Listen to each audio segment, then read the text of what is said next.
Well, good morning, everybody. I like that there were some conversations going on at the tables, and that's a big part of why we're here. We know this is a very large school, and by spending some time together today, we'll help you learn a little bit about the school, but also hopefully help you connect with other people who are in a similar situation to you. So you made a name tag. Thank you for that, and we'll use those in a little bit. And welcome to the middle school. This is a photo from our last year school assembly, I believe. Did anyone's child talk about the assembly at home? No. They didn't say anything They didn't- about a robot dog? There was no talking about a robot dog? Okay, good. So that was at the assembly. So at the beginning of every year, we do grade level assemblies or team-based assemblies, which are more about how do we function together as a school, how do we treat each other how we want to be treated. They're a little bit more based on like sort of behaviors and how we want everybody to act so that people feel safe. And then we have a middle school assembly, which is just a lot of fun. And so at the end of the assembly, we brought out the robot dogs. There's two of them. We brought one out, which are being used by the construction company building the new middle school to basically check for hazards and also using LiDAR to check that everything is being done in the correct spot. So it's kind of cool, and we had the construction team come out. And now we're naming the robot. Oh yes, and now an advisory. There's a contest. There's a contest to name the robot dogs, so we'll see. We had one boy in tears because his names were not liked by his advisory. So it was good learning about sometimes you don't get what you want, especially if you have bad suggestions for the name of the robot dog. So as we spend some time together today, this is a graphic we use with faculty and we use with our staff, but we really want everybody in this room to feel like you can be yourself and participate with whatever energy you have. Maybe it was a hurried morning and the rain threw you off and you got here last minute. Or maybe there's something going on that you're really excited about. So however you're feeling, that's how we want you to feel, and that's how we want you to be here today.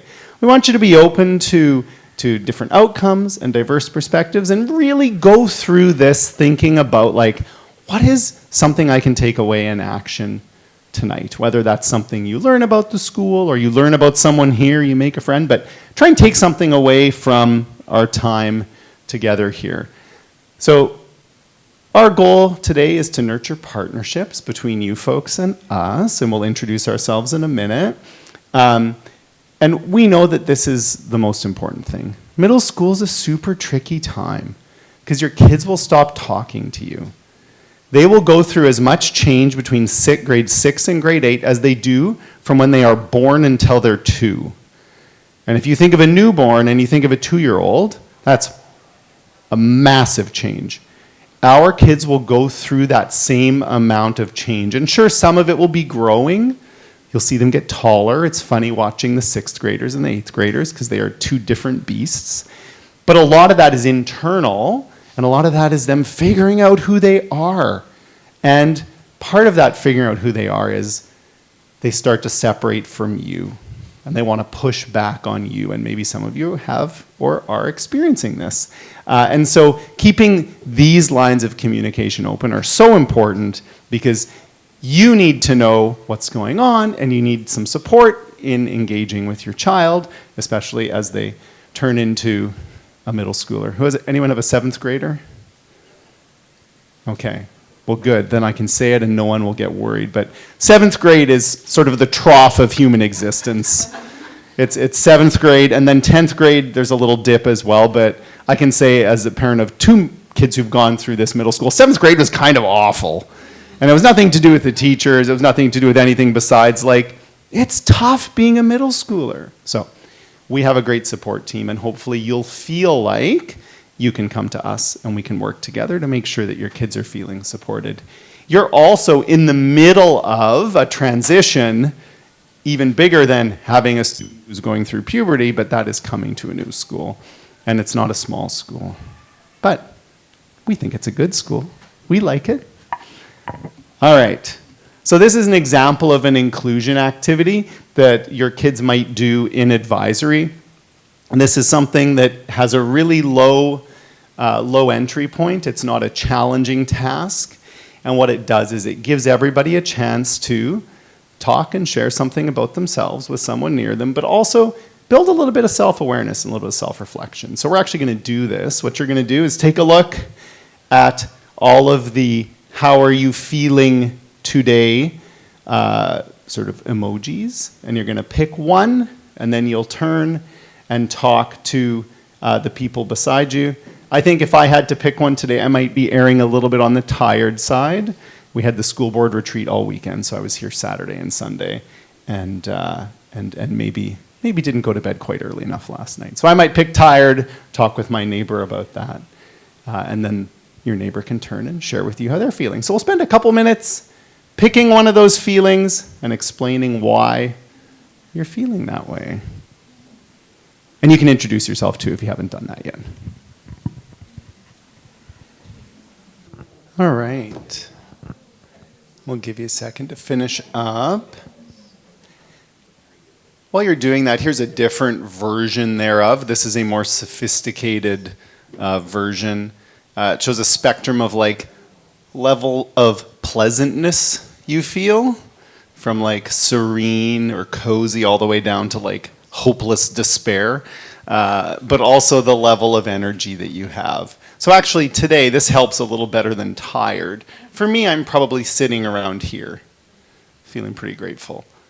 I'm not fully energetic, but my level of pleasantness, if you don't listen to my kids, is rather high at this point. So does someone want to share from their table what they talked about, how they were feeling, or where their conversation went? Sorry, and I'm using the microphone because they're recording it, because we had more people RSVP than are here, so we'll send them a video. A lot of us are feeling tired just like you. Tired, okay, good. It's probably an appropriate way to feel on like a rainy day. It's not usually rainy in Singapore in the morning, or if it is, it usually stops by 7. Is that right? Is that accurate? Just checking with my longtime Singapore residents. And so it impacts the way you feel. Yeah. Jimmy? Some of the groups here have just got here, so a lot of us are maybe overwhelmed just with the amount of like stuff that's going on with just the move, the amount of schedules we have to keep track of with multiple students, the emails, the just schedules, if they're in sports, keeping track of that. And it's usually one parent, and I haven't been helping as much, so I'm trying to keep on top of that as well, so I'm trying to incorporate where I can. Yeah, it's a lot. It's a lot. So we're going to do an activity later on where we'll identify some of those a-lots and then answer some of those questions, but also hopefully give you hints on how to manage it in a way that doesn't drive you crazy or cause you to miss out on everything and feel disconnected. One more table here. What do you got? Anyone want to share? There are a bunch of different feelings. So I was excited, Tired, excited, and curious. curious. Yeah, curious is a good one. It's a good way to enter. There's lots to be curious about, as we know. All right. So, who are we? This is a lovely photo from our amazing PTA. This would be 2 years ago, I believe, at the, I don't know, maybe the opening or the rebranding. Do you remember? Oh, 3 years ago, okay. Oh yeah, because Yuko and Tommy are there. Yeah. Anyways, we have a great PTA. If you have time and interest, great to get involved in. So this is us. So we'll introduce ourselves. I'm on the far right, wearing a different shade of a similar shirt. Look at that. Well done, me. I'm Chris. I'm the middle school principal. I've been here 11 years. So I was 7 years as an assistant principal and then have been the principal for 4. We've been here since our kids were 4 and 6. So they came in and our son was in pre-K and our daughter was in grade 1. And our daughter's now a junior and we did college visits in the summer. So it feels at times as a parent of a middle schooler in an elementary school, it feels a little bit like interminable and like it will go on forever and there's levels of sort of frustration I have found myself when my kids were younger being like, oh, I just can't wait until they can X, Y, or Z do the thing. And then you blink and you've been here 11 years, and that's okay. But I think one of the gifts for me has been having both my kids go through the middle school. So the last 5 years I've had a child in middle school, and it's really helped me look at things from both lenses. Yeah, that's me. And my wife works in the high school. She's part-time humanities teacher. Does anyone have a grade 9? Okay, do you know who this is a test, Jimmy. I don't want to ask you the test. Never mind. There's a chance your child has my wife for humanities, but her name's different than mine, so. Yeah, if he's in grade 9, he does.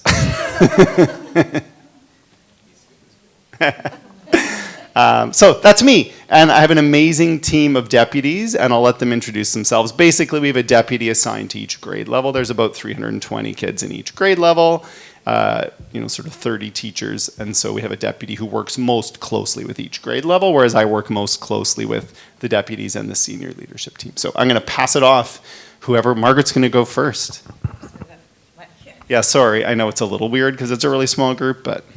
Hi, I'm Margaret Park. I am the grade 6 deputy principal. Lovely to be here. Like most of you, super new to Singapore, so really adjusting. So I definitely identify with like getting your apartment ready and getting your furniture. I'm still doing that. So I'm really excited to be here and getting to know everyone. And I will pass it over to Dr. Hall.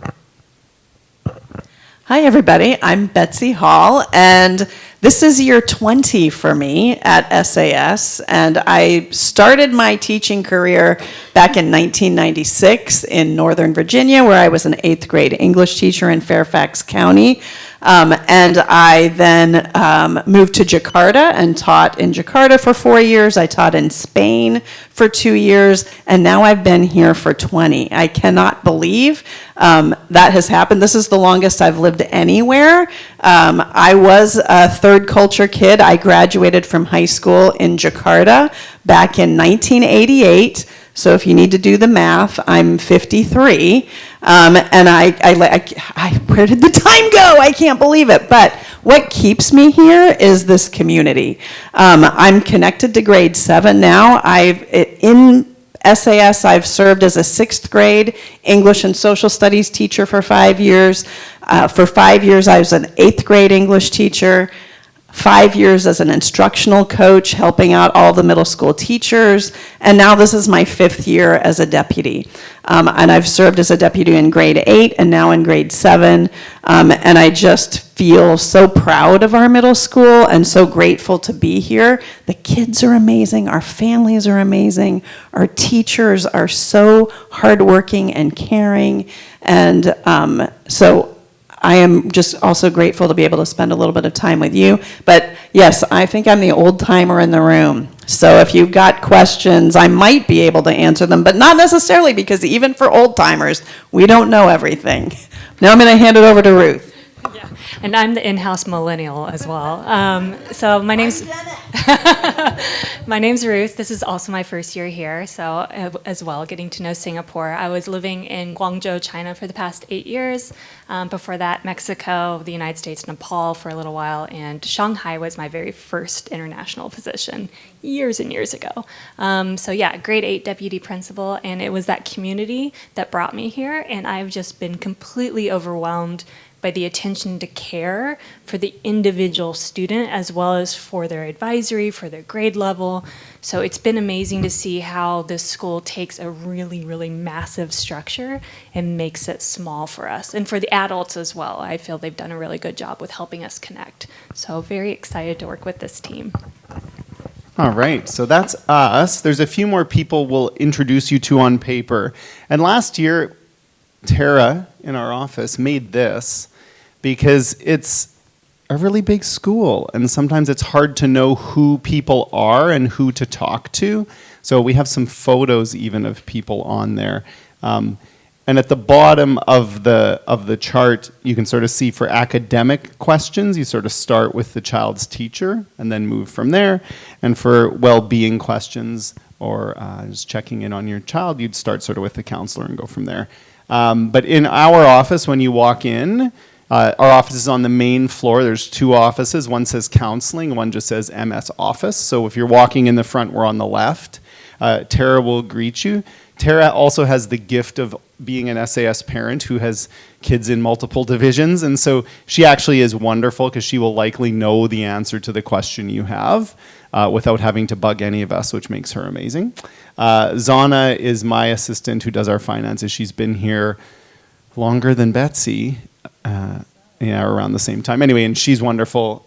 She knows everything. Fletcher is working on our Classroom Without Walls trip right now and scurrying about and putting in a lot of extra time to make sure your kids have an amazing trip in 3 weeks. And then Yasmin also works in the office. She works more with our student information systems, manages data. She managed the RSVPs for this. She will email you the slide deck later on. Yeah, she did that.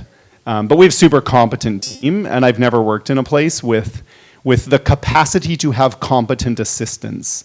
And so there's so many things that as a principal in Canada I was doing that now it's like, oh no, this really competent person does it, which lets me spend more time in classrooms and more time with families and kids. So it's a great thing. We also have a really robust counseling team. So Brad actually lives in our office, the Dean of Student Life.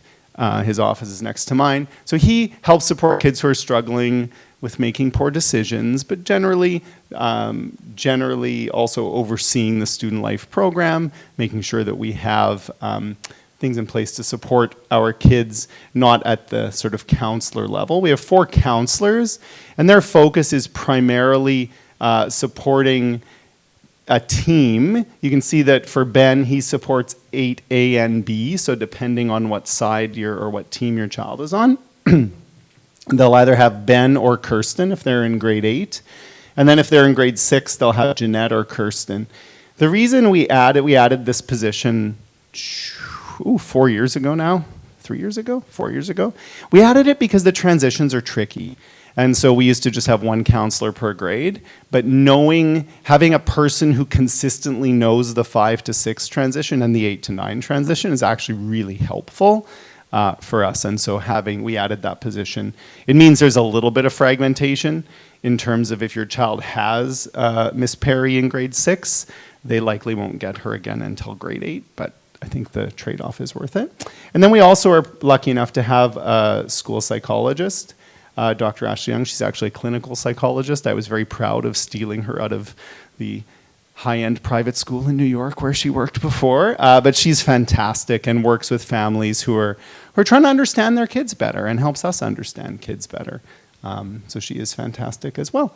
And then Monisha Agarwal is our grade 7 counselor. None of you have a grade 7. And Jeanette and Kirsten. Jeanette has been here a very long time as well, I think less than 10 years, but a while. And she's had a daughter move through school. And Ben has a 7th grader this year, who came through our Chinese immersion program. And Ashley's a couple kids in the elementary school. So one of the things when you're recruiting for an international school, it is a great advantage to be a good school because you naturally get a stronger candidate pool because part of it is that people's kids get to come. You also see oftentimes, there's a stronger, or not stronger, but there's a high level of engagement when the things you're doing impact your kids as well. So we have a nice mix of that. We also have support staff in the counseling office. I still think this photo is AI generated, but I have not. I'm like, City, how did you make that photo? I think it's heavily filtered. But when you go into the counseling office, that would be if you have a meeting with a counselor. If you need to get your child early, they check out of the counseling office. They need to get a slip. They can't just walk off campus so that we can all stay safe. And they can stay safe. You would go and talk to someone in the counseling office for that. We also have a really robust activities and athletics program, which hopefully you found something that your child wants to do. So Emma is our activities and athletics director, and she works really closely with Sam, who manages a lot of the technical systems. And then we have Artish, who is the title is recreation specialist, but basically he works from 10 until 6 every day, and he manages our kids at recess. So he's out there setting up the kickball game on the field so that kids play in an organized way. He's making sure that kids have access to equipment, but also return equipment. And he also then helps at 3:30. The sort of like second school day starts, and so he's there to help Emma and Sam manage the 72 clubs and activities going on. And then finally, technology. Stan Richards is our tech and innovation coordinator. If you have a 6th grader, he'll be working with you as we start to transition towards that laptop going home second semester. We also have a full-time tech help staff, Donnie, who every summer makes sure that 330 laptops are returned by 8th graders and 330 new laptops are given to 6th graders. They're also running a Chromebook pilot this year to see if that might be a better device for middle school, so lots of stuff going on. With them, we have an Apple certified repair center on site, so it helps us with managing 1,000 laptops that kids use. As you can imagine, is a little fraught. We also have a great parent engagement team. So Kyle Aldis is our executive director of communications, and he oversees parent engagement. Ghazal is the parent engagement lead. So she'll often act as a liaison between parents and the school. And then we have middle school and high school reps, and Mamta is our PTA president. And we have definitely been talking enough. So now we're going to get you to stand up and do something to get to know each other a little bit. So we're going to stand up. We won't play music, but if it was in a class, I totally would play music, but we won't play music. You're going to stand up. You're going to find someone. You're going to introduce yourself and your child's name, what team they're on, and that's why it's on your name tag, because I'm going to remove this slide. And then you're going to talk about one of these prompts. So there's a whole bunch of prompts, and we'll talk through them. We won't maybe do all 10, but we'll do a few of them so you can get to know each other. What it does is it's giving, this would be an activity we would do with kids at the beginning of the year again, it's just creating something for them to talk about to get to know each other. Again, very low stakes. Most people ate breakfast, and if you didn't, you can say, I didn't have breakfast. But it gets kids talking and getting to know each other a little bit. So with that, we'll have everybody stand up, and then I'll bring you to attention in a minute or two, and we'll flip to the next one. And you get to talk to a different person every time. Ideally, someone you didn't come with. If everybody wants to return to your table, that would be great. And we're going to begin our activity, which will take up the rest of our time. So there's a whole bunch of different prompts here that we would use. What's your favorite city in the world is good for kids who've moved, because they get to talk about where their other homes have been. Best restaurant in Singapore is good for people who are new. Often kids don't know what GYG is, but it is Guzman y Gomez, and your kids will go there and spend a lot of your money there.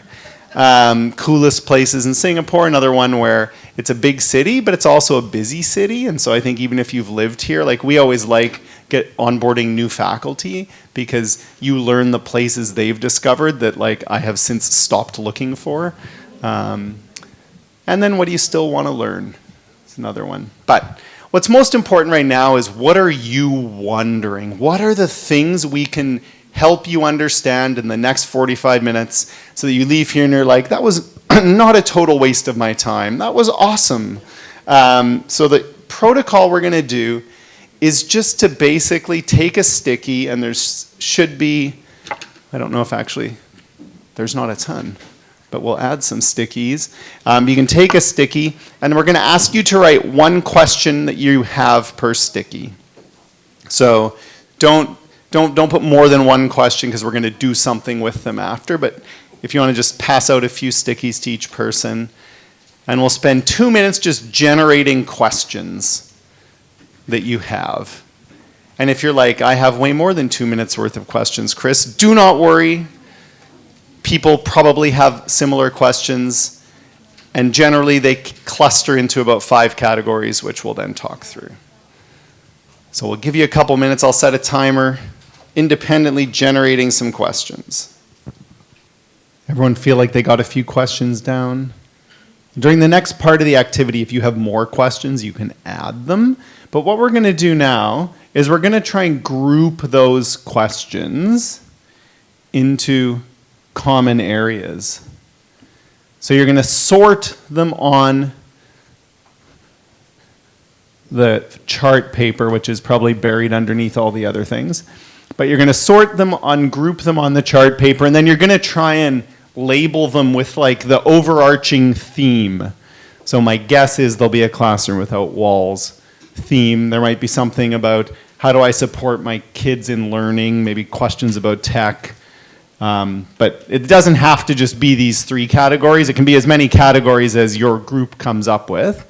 So if you want to go around and one at a time share your question, and if you have a similar question, you can put it on the paper next to the other question, and then we'll take your sheets and then try and answer all of the questions. How does that sound? All right. All right. Good questions. I have to say, not to jinx it, this might be the lowest number of questions we've ever had in this session. Wow. I would say the themes are common, but yeah, it's pretty, actually, like, I'm not overwhelmed by this. So we should be able to provide you answers. Between the 4 of us, one of us will answer the question. We all have different sort of areas of responsibility, but also just background and knowledge. So if you'll bear with us, we'll do our best. So there's only one question about electives, and this one is, can my child change their elective next semester? And so anything to do with courses or schedules, the contact is the counselor, and the student can just go to the counseling office, make an appointment. They can go and make an appointment if they just want to even talk to their counselor about really anything. And that middle school counselor manages their schedule, but also supports them if they're having struggles, if they're having a conflict with someone, then they can go and talk to the counselor, and the kids know that. So if they go into the counseling office, they could just make an appointment and say, hey, I want to talk about my schedule. I will say the middle school elective schedule is fairly constrained, meaning that you can't just always get what you want because some classes are more popular than others. Sometimes if you're in a very specific language level, combined with often a specific strings level, it limits the options a little bit. But definitely your child can go to the counseling office whenever they want.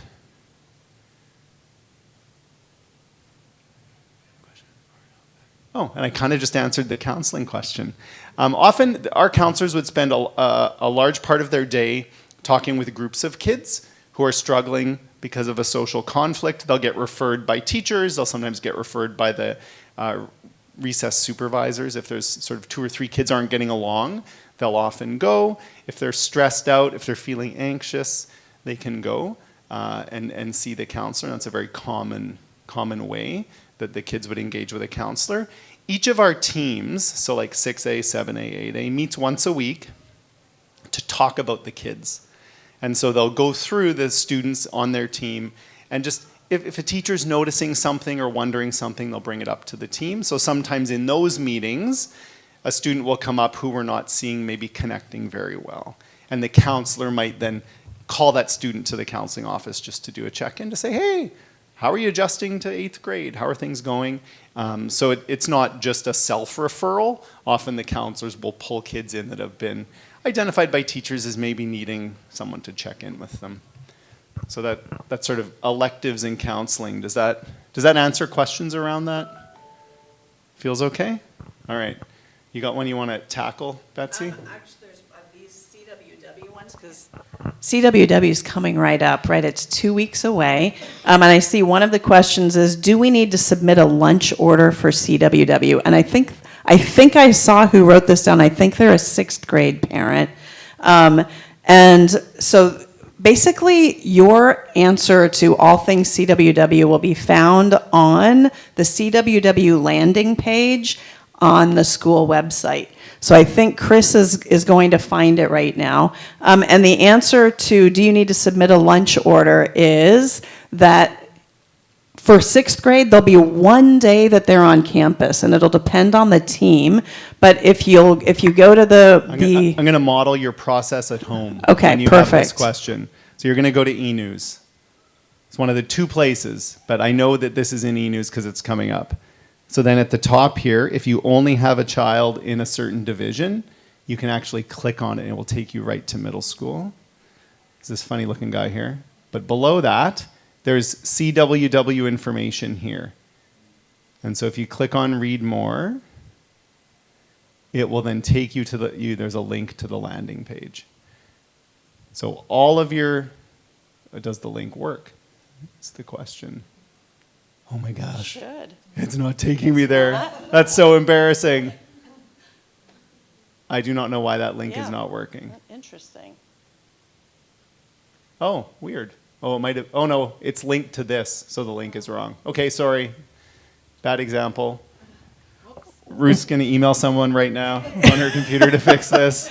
If you go to, let's see, I'm looking to see where else, I saw, oh, I don't know. That's so strange. Okay, it's a bad link, That's, but we're yeah, going to fix it. okay. We So- will definitely fix that. So let's find the other way you would find it.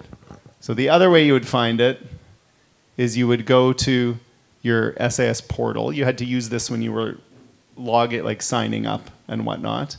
And then if you go to the middle school portal, there is a link to Classroom Without Walls. So the middle school portal in general will have a lot of the things that you're looking for. This is the calendar for when your child doesn't know what day it is, if it's an alternate dress day or whatever it is. And I did see a question over there on activities. When do they begin? And you can see on the calendar that season 1 begins today. So anyways, so you can navigate this way to the Classroom Without Walls page. We'll fix the link in eNews. And then based on there's some information. Basics are here, and then if you click on your grade level, so if we click on grade 6, then it'll take you to kind of general information, and then you'll click on your child's side. So let's just say your child's on 6A. Who asked the question? Let's see if we can figure it out. And we got 6, what? 6A. Perfect. Okay, perfect. So let's click on 6A. And then here's their itinerary for the week, just in general. So on Monday, they're going to be on campus. So that means they're going to be at a park, but they're also going to be on campus. So I think you can order lunch on Monday. On Tuesday, they'll be out at Pulau Ubin, so they will not be ordering a lunch. They may be bringing a lunch. On Wednesday, they're going to have lunch at a hawker. And on Thursday, they're going to be out and about at lunchtime as well, so that maybe that they're packing a lunch. And on Friday, they may be packing a lunch as well, because they'll be at a water park all day. So to order lunch for 6A, it would only be on Monday.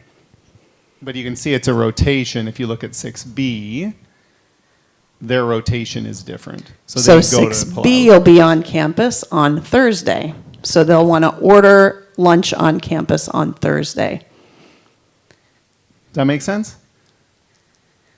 All right. And I think I saw some other, just CWW question mark, explain CWW a little bit. All right. So Classroom Without Walls, it's a week of the school year where our students have an opportunity to build a sense of belonging, joy, adventure, and growth with their advisory in the context of outside of class. And so every student will have opportunities to kind of, in 6th grade, they'll be based in Singapore, engaging in different activities, going on a hike out on Pulau Ubin, which is an island I mean, it's in Singapore. It's just a ferry ride away.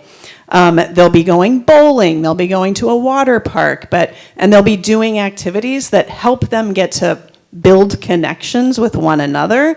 And it sets them up for new friendships and new connections, and just, it really launches the school year in a positive light. And it really ends up becoming some of the kids' favorite memories of the year. In 7th grade, they'll go out, there'll be 2 days on campus, and then they'll go out to Indonesia, to Telunas, to a resort. And they'll spend 3 days and 2 nights at the beach resort. They'll take a day where they go out and work in a village in Indonesia, working in a school with students and playing games and doing activities with local students in Indonesia. So they do that for a day. They build rafts on the beach at Telunas. They have a bonfire. And they're engaged in activities that are helping them bond with their advisory and with their team. And so the context of this really is for them to spend a lot of time with that small group of 12 they start every morning with, their advisory, but then also the advisories will kind of group and regroup with different advisories. So you're building relationships with different people on your team so that you're set up for success when you come back to campus. And then 8th grade goes to either Bintan in Indonesia or to Rawa or Tioman in Malaysia. So each of the 8th grade teams goes out for 4 days and 3 nights to similar kinds of beach activities. On Bintan, I think they do some rice planting and harvesting. And then at each of the 8th grade sites, they may be kayaking, they may be snorkeling, they may be hiking, and doing, again, activities that are helping them build community and push themselves a little bit beyond their comfort zone on some of these adventures, and really build joy and grow personally. And so we've got a number of things that we kind of learning targets we hope students will hit connected to joy, belonging, adventure, and growth. And in advisory, leading up to Classroom Without Walls, they're really working closely with their teacher to reflect on those learning targets, to share with their advisor like any concerns that they might have. This week we'll be having, we call them Hopes and Dreams conferences, one-on-one with their advisor, so they can share with their advisor things that they might be excited about or things that they might be worried about. We'll also be asking your children about any special dietary restrictions they might have so that we have that noted and we can address it. And we'll also be asking your child about their swimming ability so that we know exactly how strong they are in the water. And in 8th grade, actually right now for PE, they are doing a swimming unit, learning to kayak and learning to snorkel before they go out, and also learning some water safety before they go out on their big trip.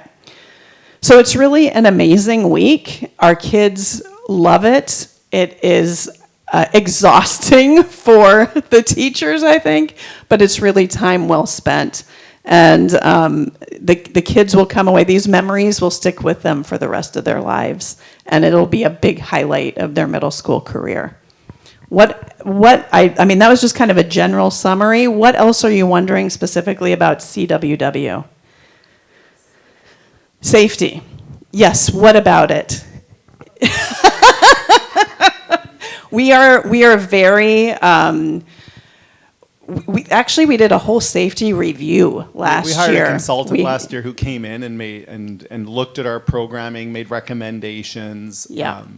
Especially for 6th grade, you're in Singapore. You're never more than 15 minutes from a great medical care. But even in terms of the grade 7 trips and the grade 8 trips, we have really robust safety protocols. We actually, last Friday afternoon, as the kids departed, we spent 2 hours running scenarios in the teams that will be on site supporting the teams that are off site. So we also had last Saturday about 30 middle school teachers in CPR training to be refreshed in and make sure that they're certified in that. Plus we have a lot of other teachers who are certified already and didn't need to be in this particular training. But we have robust safety protocols in place that every teacher will have a printout with them so that they know exactly what to do. And on every trip, there will be an administrator in charge. So Margaret, Ruth, Chris, and I are all on different trips. And Brad Walters also is out. And so we've got an administrator in charge on every trip. But we also have an administrator on duty at SAS who is our point person in case we need to evacuate someone or we need support. We also have counselors on every trip. And so we have our eye on safety. That's our number one priority. we also have nurses on every trip. And nurses on every trip. Two nurses out with each group. Last year, the nurses on my trip, they were doctors. Mine were too. Yeah. It's like, okay, great. I think we're in good hands. So yeah, we take it very seriously. It's not so much that, but there's been a lot of news about these ferries that I hope we have good weather as well. And we also, I know in 7th grade, we have ferries that are only SAS students and family, teachers on board. And so we have ferries dedicated to us. And we work for each trip, we work with a service provider. So I will say the cost to us and indirectly you of CWW has doubled since 2018. And it's because we are far more robust in terms of planning and safety. So we have a service provider who works with the resort and who manages that relationship and helps us with that. And so what we're tapping into with that is actually local expertise in each of the places we're going. It's not just us, what we think about the resort at Tulunas. No, it's like the Tulunas Resort and the outdoor ed service provider they work with. Yeah. Yeah. All right, we got some more questions. Oh, one more yeah. CWW? Sorry. Like, I know all of the, like, we're brand new, and my daughter's in 8th grade, and I know all the literature says no technology. And my daughter came home yesterday, and she's like, all of my friends are saying not to listen to that. They're telling us how to smuggle our phones, like. Thank you for that handy tip. And I told her, like, we're 8th grade into the school, brand new to the country, we're not smoking anything. Yeah. She's like, everybody else is bringing their phone. Yep, 8th grade. She's like, everybody else is bringing their phone. I was like, I don't care. As soon as we see phones, we'll be confiscating them. So, But they, yeah, exactly. we actually take the phones before they go. We do. So because they'll leave like on Tuesday morning quite early, we actually have Ziploc bags and kids turn their phones in because what we need is, or what we find is a lot of them, their parents don't want to actually be here at 6 a.m. when they need to leave, so they send them in a cab and it's fine. We've Ziplocs, they're labeled, they sign their phones in, they sign their phones out. And then they Their have friends their are- phones waiting for them when Yeah. they return to campus on Friday. Yeah. They can pull it out, turn it on, and call for a grab or whatever or call you and say, I'm ready, come and get me. Her friends are speaking aspirationally. Yeah, they are. And This with is not, the- we do, phones will not be there, and if they are, they'll be confiscated very quickly. All right, I'm going to move on. There's questions about bus, and there's two. One is just like that activity bus. The first couple weeks we find kids will miss it because they don't understand the system. They don't know that they need to really hurry. We won't change the time that the buses leave. They have to leave on time, and we have to train the kids that the buses leave on time. If we start holding the bus for 1 or 2 kids, it sends the message to every other student riding the bus that they can dawdle and they don't have to hurry because we'll hold the buses. So I know it's resulted in a little bit of stress to start. We can reinforce to the service providers, whether it's a teacher or whether it's the swim coach, that they need to get the kids out on time. Because that's the tension, right?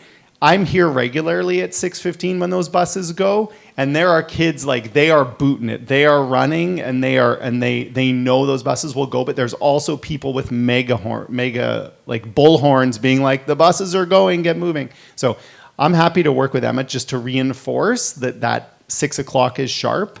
That 6:15 bus leaves right at 6:15, and that 4:30 bus leaves shortly after 4:30.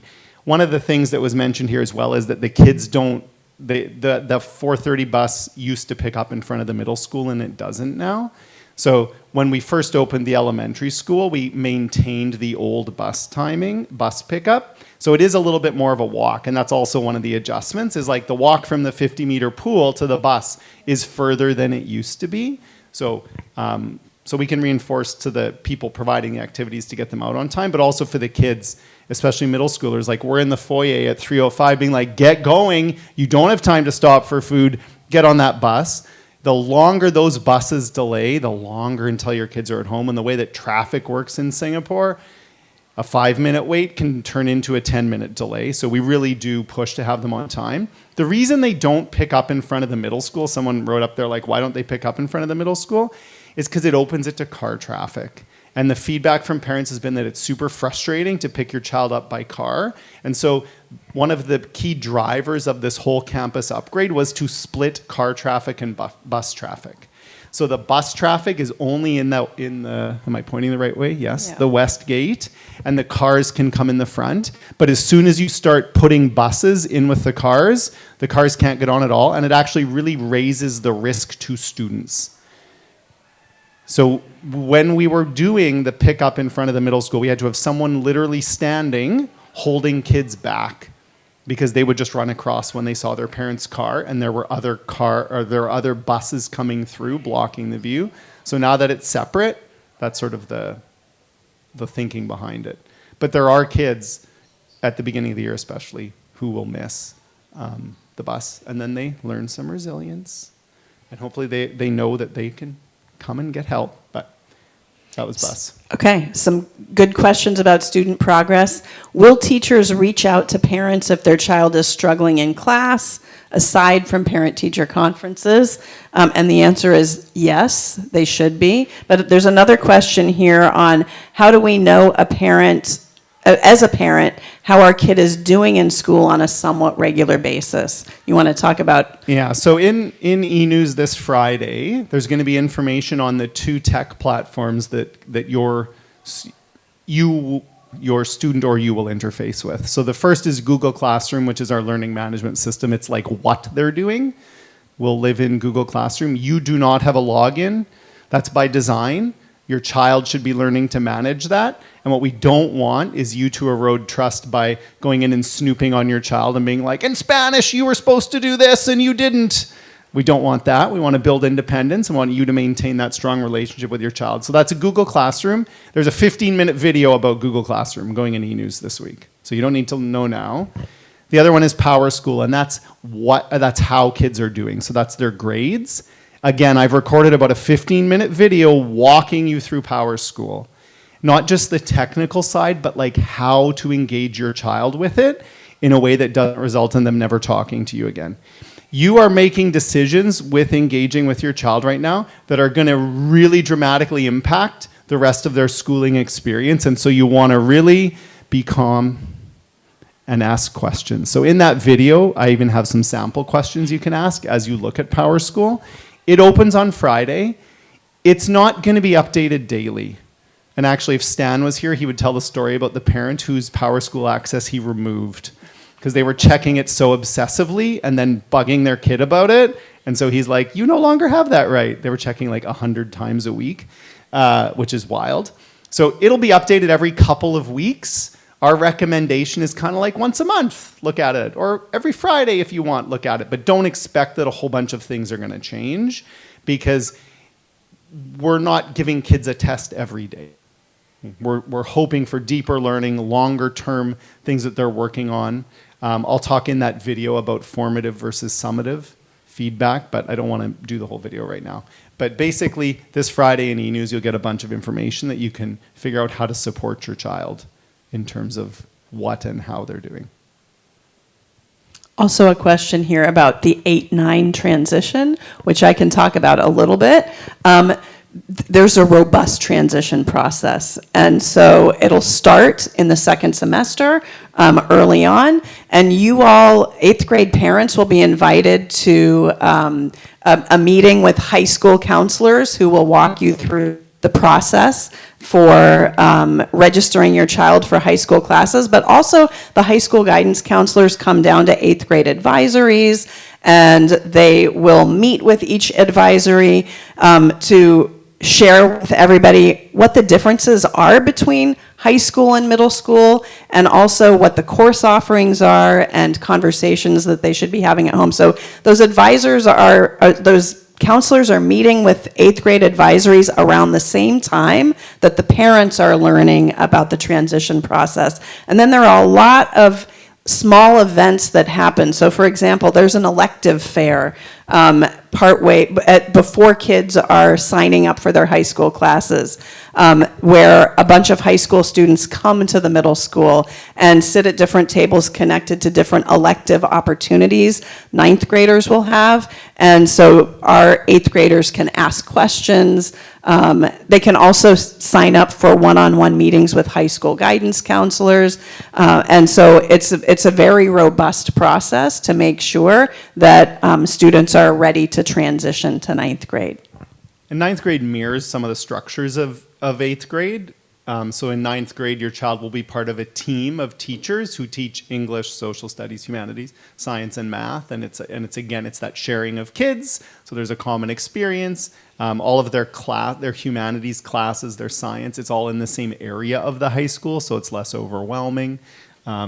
Yeah, I think our 8 to 9 transition is infinitely better than it used to be. So Absolutely. you're coming at a good time. I often have this thought where I'm like, oh, I'm really choked. My kids are old. They're missing all the improvements we've made. But that's one that I think with the renovations in the high school has been really a great improvement. What do kids normally do at recess or lunch? Any good suggestions for newcomers?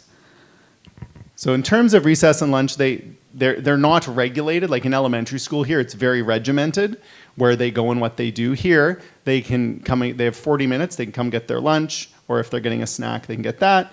There's a bunch of different spaces that are open to them. So we have basketball courts near the high school. If they're someone who plays sports, they can do that. We have the pitch, which is graciously right behind our offices. So we get a full view of the soccer going on behind the middle school. A lot of kids will sit and they'll just visit in the Cafe Miu Miu area in the foyer.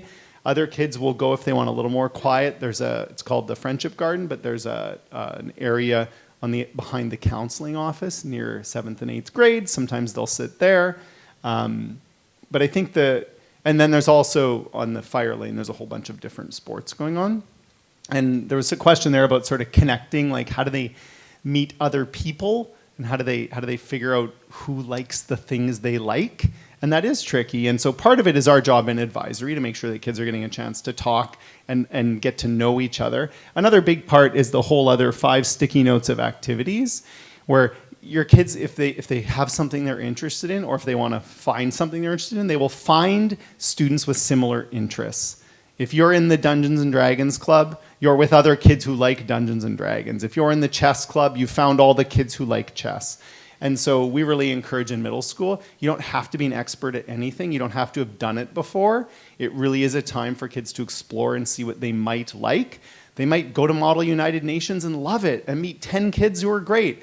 They might go to Model United Nations and hate it and not meet anyone, but that's okay because that's what it's about, figuring out what they want to do and discovering more about themselves. So I would say helping them find activities that they like is going to help connect them to friends that they might make. There was a question, I think, about the wait list.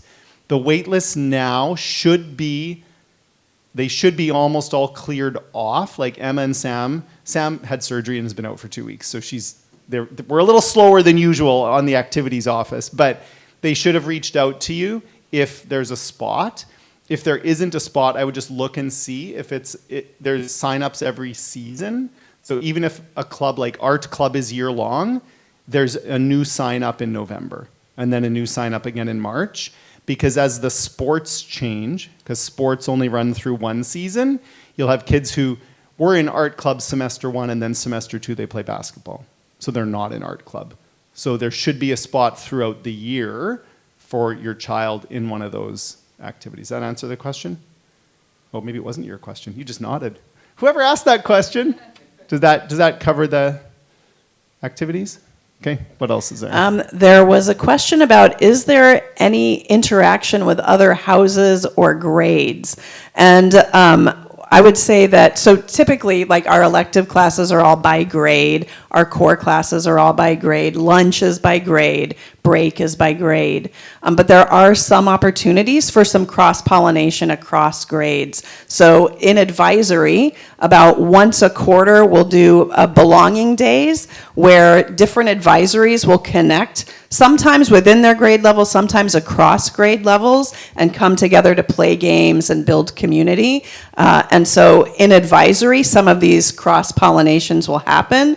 Another place where those cross-pollinations can happen is during tri-time. So 2 times a year for 3 weeks, we have our tri-time program, which is the first 50 minutes of the day. And students may use that time to investigate anything they're curious about. So let's say that they want to learn how to invest in the stock market, or bake the most amazing brownies, or attach a blender to a bicycle and make the bicycle power the blender. Whatever it is they might want to do, they will sign up for different spaces where they can do that work. So all of the spaces across the middle school are open, and they can access teachers who might be able to support them, but they can also work with students across grade levels. So, for example, if you walked into the art room during tri-time, you're going to see 6th, 7th, and 8th graders all working in community. Sometimes they may be working together, and some kids may be able to mentor others. We also have Tri-Time ambassadors who help run the Tri-Time marketplace, and that's cross-pollination of grade levels. But also in our clubs and activities, you'll see students are not by grade level typically.